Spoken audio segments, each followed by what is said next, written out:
आज इस प्रदेश के राज्यपाल से हम प्रातःकाल 10 बजे उनसे हम मिले हैं। उनको हमने ज्ञापन सौंपा है। चूंकि इस मामले की जांच होगी तो ये पता चलेगा कि इसमें कितना बड़ा घोटाला हुआ और इस घोटाला में कितने लोग शामिल हुए हैं। झारखंड में कथित शराब घोटाले को लेकर सियासत तेज है। नेता प्रतिपक्ष बाबूलाल मरांडी ने राज्य सरकार पर बड़ा हमला बोलते हुए 750 करोड़ से ज्यादा के घोटाले का आरोप लगाया है। साथ ही राज्यपाल से मुलाकात कर एसीबी की कार्रवाई पर सवाल उठाए। रांची स्थित बीजेपी प्रदेश कार्यालय में आयोजित प्रेस वार्ता में नेता प्रतिपक्ष बाबूलाल मरांडी ने कहा कि उन्होंने राज्यपाल से मुलाकात कर झारखंड के चर्चित शराब घोटाले को लेकर ज्ञापन सौंपा है। उन्होंने आरोप लगाया कि वर्ष 2022 से ही इस घोटाले को लेकर सरकार को आगाह किया जाता रहा, लेकिन कोई कार्रवाई नहीं की गई। बाबूलाल मरांडी ने कहा कि करीब 750 करोड़ रुपए से अधिक का घोटाला सामने आ चुका है। उसके बावजूद राज्य सरकार ने गंभीरता नहीं दिखाई। उन्होंने आरोप लगाया कि एसीबी द्वारा 21 मई 2025 को कई लोगों की गिरफ्तारी की गई, लेकिन 90 दिनों के भीतर चार्जशीट दाखिल नहीं किया गया, जिसके कारण आरोपियों को डिफॉल्ट बेल मिल गई। उन्होंने यह भी कहा कि जांच और गिरफ्तारी की प्रक्रिया में पारदर्शिता नहीं रखी गई, जिस कारण साजिश और पैसों के लेन देन की आशंका। राज्य के महामहिम से हम मिले थे और उनको हम एक ज्ञापन दिए। आप सबके संज्ञान में है, झारखंड में एक बड़ा चर्चित घोटाला है, वो शराब घोटाला। और शराब घोटाला की जब शुरुआत हुई थी 2022, उस समय से हम सरकार को पत्र लिख रहे। उस समय भी हमने सरकार को पत्र लिखा था कि किस प्रकार से घोटालों की षड्यंत्र हो रहा है, साजिश हो रहा है, और हमने मुख्यमंत्री को पत्र लिखा था।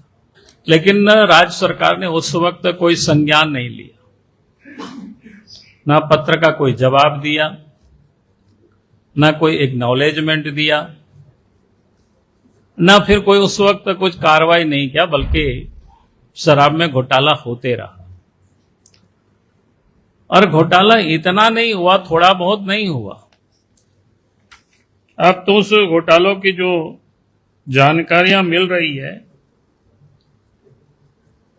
वो कहीं 700 करोड़ से कहीं 750 करोड़ से भी कहीं अधिक, अगर ठीक से जांच होगी तो हमें लगता है कि 1000 करोड़ रुपया के घोटाला वो सामने आएगी। लेकिन घोटाला होते रहा, लोग लूटते रहा, पैसा खाते रहा। राज्य के मुख्यमंत्री हेमंत सोरेन जी ने उस पर कोई कार्रवाई नहीं किया। लेकिन आप सबको ध्यान में होगा कि एसीबी ने 20 मई 2025 को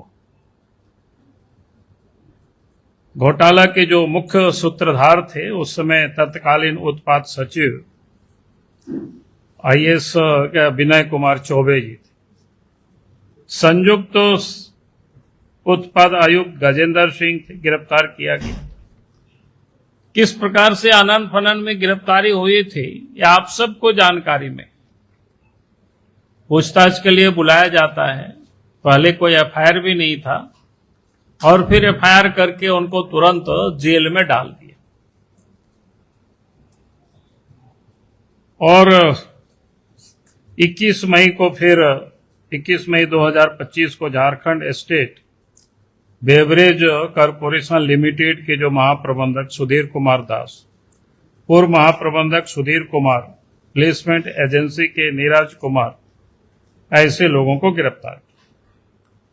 उसके बाद महाराष्ट्र और गुजरात से भी अनेक लोगों को गिरफ्तार किया, जिसमें विपिन परमार, महेश सेडगे, जगन देसाई आदि ऐसे शामिल है। दर्जनों से भी कहीं अधिक लोगों की संख्या है गिरफ्तार की। लेकिन जिस तत्परता से सरकार ने गिरफ्तार किया, और गिरफ्तार करने के बाद फिर जब 90 दिन पूरा हुआ तो धीरे धीरे सबको डिफॉल्ट बेल मिल गया।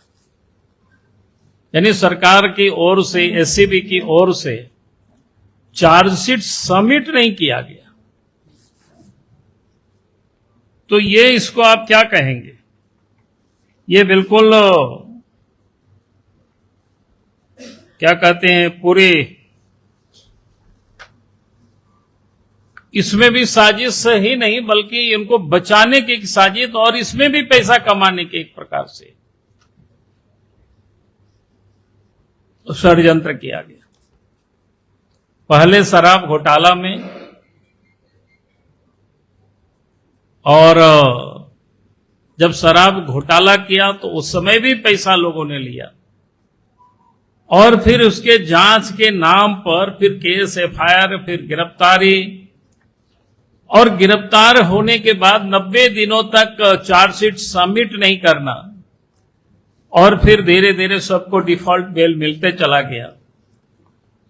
और कल तो आप सब लोगों ने, मेरे ख्याल से आज मैंने अखबार देखा नहीं, शायद छापा होगा, लेकिन कल मैंने ट्वीट भी किया था, आय से अधिक संपत्ति के मामले में जो विनय कुमार चौबे जी को गिरफ्तार किया गया था उसमें शायद चार्जशीट वो सबमिट नहीं किया 90 दिन में भी होगी।